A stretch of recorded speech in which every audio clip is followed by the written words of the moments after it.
guys. Today is April 13th. Got a little gas throttle here. Not much of a cold start. It's plus 10 outside. It's a beautiful day. Man, is it nice out. Anyway, just in the 2090 here, we're gonna go and we're going to see if we can't hook the plow up. And we're gonna do a little bit of spring plowing. Nothing's crazy. It's slough over there. I was telling you guys about there, I think in the last video or the video before that, I can't remember. It's about a 1/4 acre, but it's not much land, but it's a pain in the ass to farm around. It's not like the French drain where it's in the middle of the field like back there-ish. You just kind of do a little bit of a swirl around the next pass. You just plant straight through it to straighten your line out. This is big enough. You got to make a separate headland each way, and it's long enough. It's a pain in the rear end. So I know they did some drainage work on there, but I don't think they really went back to see if the tiles were doing their job a couple years later. I think they just tiled it and then left it, and then they assumed it was still wet. So anyway, we're gonna give her a try here. I gotta get the 4-furrow on. Get the 4-furrow plow on the tractor on the 2090 here. I gotta get the cold. I got a cold where I gotta replace on there, and then I gotta grease it because it hasn't been used in a couple of years. And then we're gonna go give her a try, I guess. Hopefully, it doesn't turn into a curing circus, but I mean, it'll make a good YouTube video if it does. So, anyway, I'm gonna let her percolate here. I'm gonna go get my. Actually, I don't think I need my wrenches. I have my open ends here, so. Anyway, we'll see. So, anyway, I'll let you guys go there. I'll talk to you in a few. Well, there we go. Hooking up plow's never an easy task. Zoom out. There we go. But got her hooked up, so shift into a higher gear here so we're not creeping. Give her a little throttle. First time this plow's been out in about 1.5 years. Last time we had it out was fall 23. We broke all that sod. I actually broke this field back here that was corns with this thing, so then we did the field across the road and the neighbors there with the 6-furrow, and I should probably go this way. That tire looks a little flat, maybe, I don't know. We'll see when we get over to the shop. Okay. And yeah, so, but anyway, it's about a night, so I'll do a walk around of it when we get over there, so. Anyway, it's a good day to do this. You can't do much else in the field. I gotta get that thing, the stagger there serviced up, but I mean, I want to get this done. It's gonna rain tomorrow, so anyway, get this done and I'll bring you back when we get over to the shop here, so we'll talk to you in a little bit. Tire's in rough shape. It's been sitting for 1.5 years, and this is the tire that came with it. We got this plow used in 2022, so. But yeah, this is, no, 2021, sorry, December 21, pardon me. So I'm not sure exactly on the year of this this machine. Snap that back down. I don't know how the hell that got up. There we go. All the pins in over there. Yep. So I think this is roughly a 2000 or a mid to late 1980s Kvernland model BC-8 4-bottom plow, variable width, so you can see where the heck is the thing. There it is. It can go all the way up to 20 inches from 12 to 20, 22.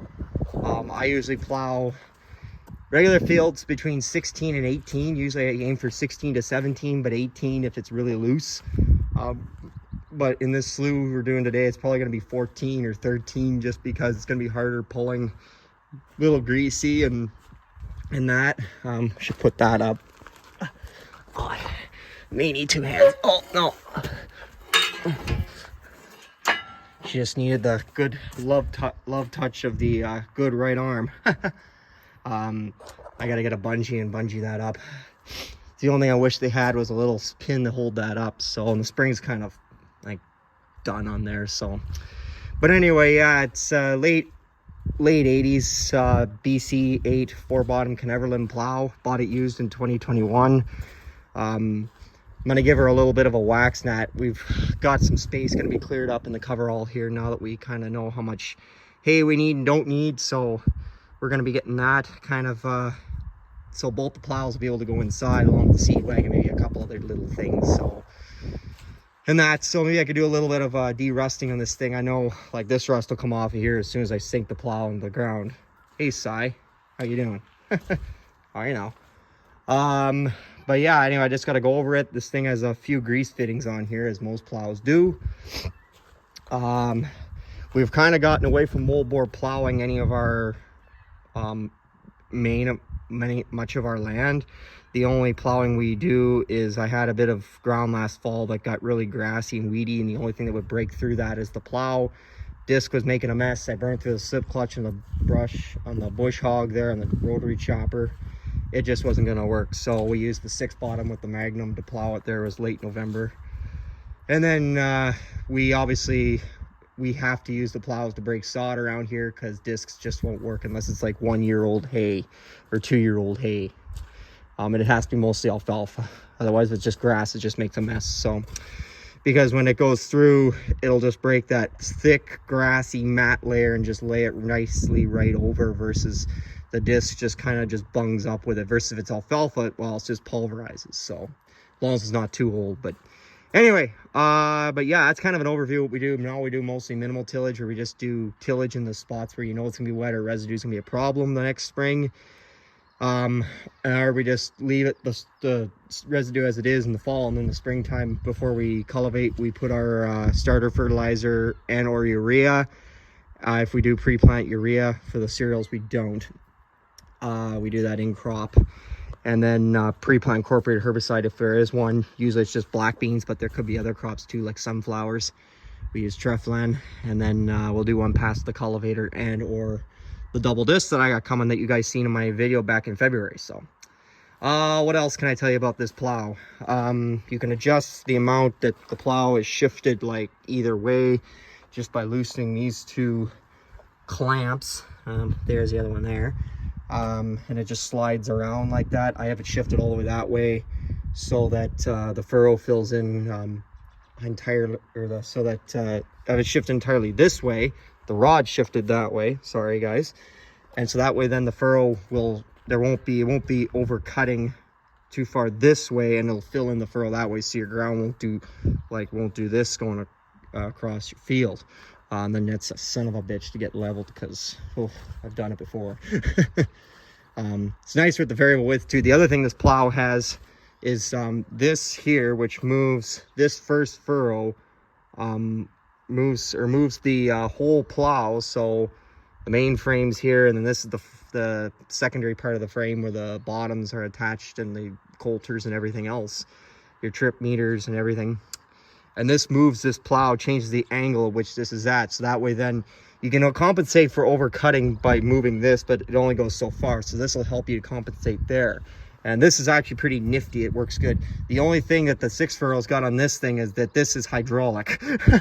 But then you wouldn't be able to run it on this tractor, because it only has 2 remotes, and the Magnum has 3, and it needs 3, and this only has 2 remotes needed. So you could put you put 3 and 4 remotes on here if you want. There is the option in the cab too, but it's not worth it. We don't use this tractor for anything that needs that many remotes. So yeah, that's kind of an overview of it. Wrench here came with it. This one, not sure what they're for. I've never used them yet. It's a 19mm wrench, and of course it's in metric. Everything on this thing is metric because it's European, made in Norway. So, but they're really good plows, good sod plows. So anyway, I'm gonna get and air this tire up a little bit because it does not look great. And then we're gonna give her a little shot of grease, and I gotta check, just check things over here. I'm gonna bungee that up so it doesn't get dragging in the grass, and then we'll go do some plowing. So anyway, talk to you in a few. So we're out here plowing. It's not pretty, so before you guys start saying, oh, it doesn't look very good, well, guess what? It's hard, it's rough. The sod layer is about 1 inch fucking thick. I gotta worry about getting stuck. Well, it's except right there, fucking digging down.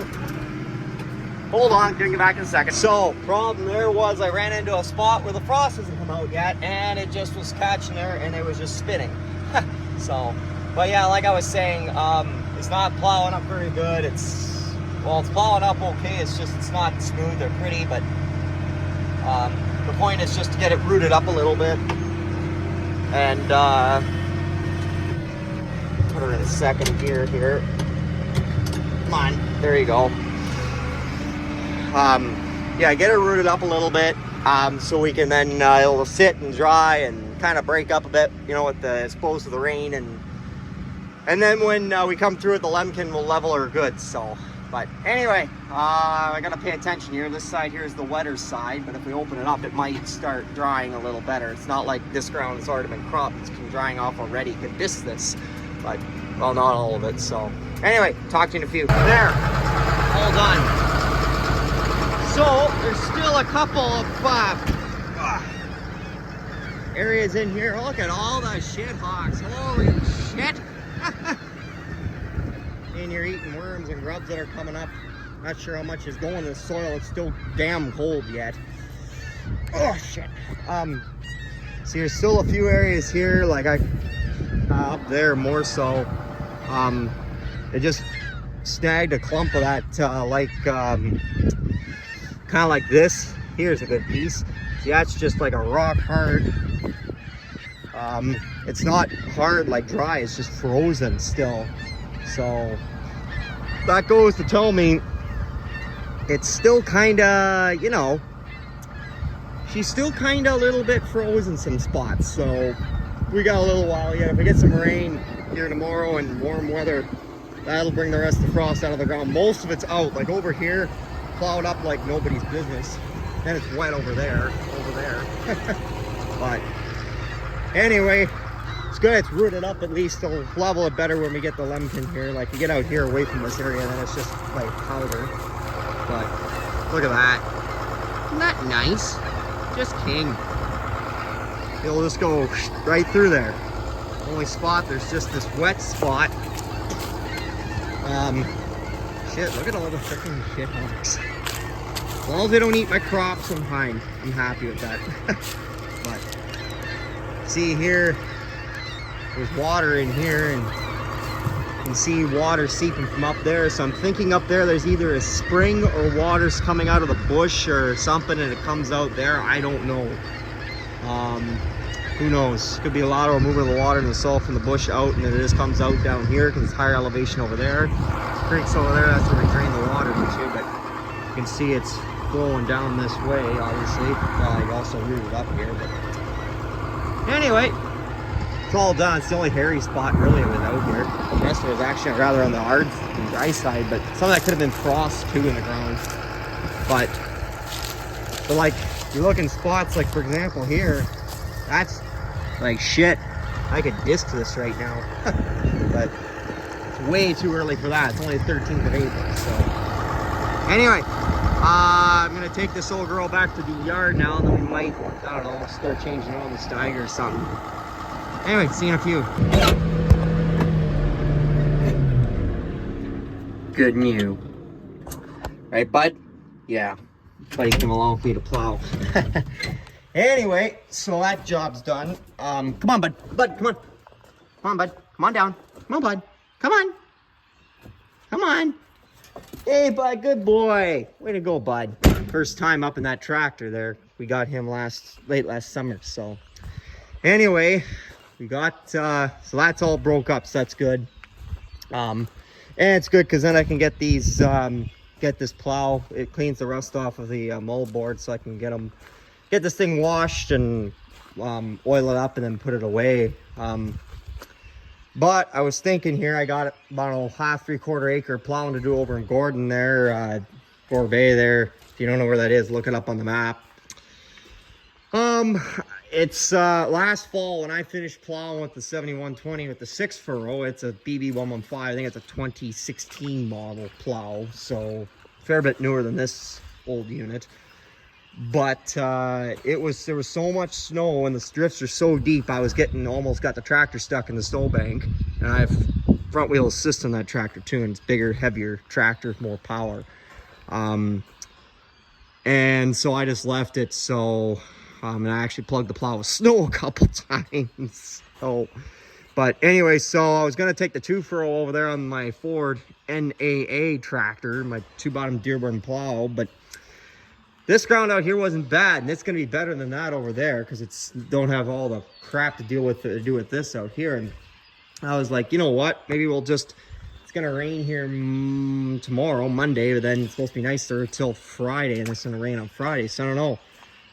Get that stupid sprayer going, get that lumpkin out, work on it, get that hay moved and this blade moved. Maybe Thursday after it dries off for a couple days, I'll said to Dad, maybe said just screw it and I'll just cannon bomb on over here with this old girl. And like, yeah, it's 40 miles each way, but I mean, it takes nothing to go down the road fuel wise. So get that rear tail light changed there because that's pissing me off, and go over there and get her done. So the only thing I need to do before I make that long trek is this tire has got to be changed.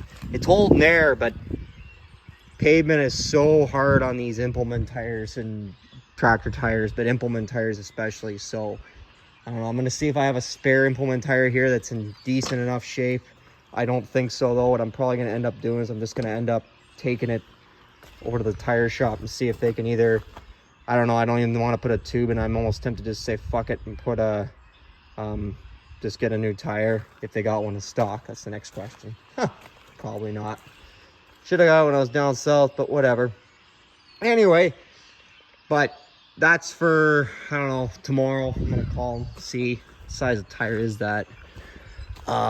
It's all worn off. That's nice. I'll find it, doesn't matter. 11.0/60-5.3, some freaking thing like that. I don't know. Anyway, that's where I'm gonna leave you guys. Little shorter of a video, but figure I break this up from my other video there of just kind of odd jobs with parts run and trying to get this thing going with to no avail because it's got fuel issues. But first start of field work, so field work's officially begun, I guess, if you want to say that. We're nowhere near starting to plant because there's still, as you guys seen out there in the field, there's still frost in the ground in places. So we're definitely at least 2 to 3 weeks out yet before we start just doing some general disking with that old girl. Gives me some time to get the lemkin ready. I got to get seed cleaned and yeah, so, but cultivator's almost ready to go. I got to change hoses on there. Maybe I'll do that this afternoon. But yeah, that's where I'm going to leave you guys here for this one. So leave a comment, subscribe, give a guy a like, you know the drill. Let you guys go there. Talk to you on the flip side. Good enough. Oh, Canada.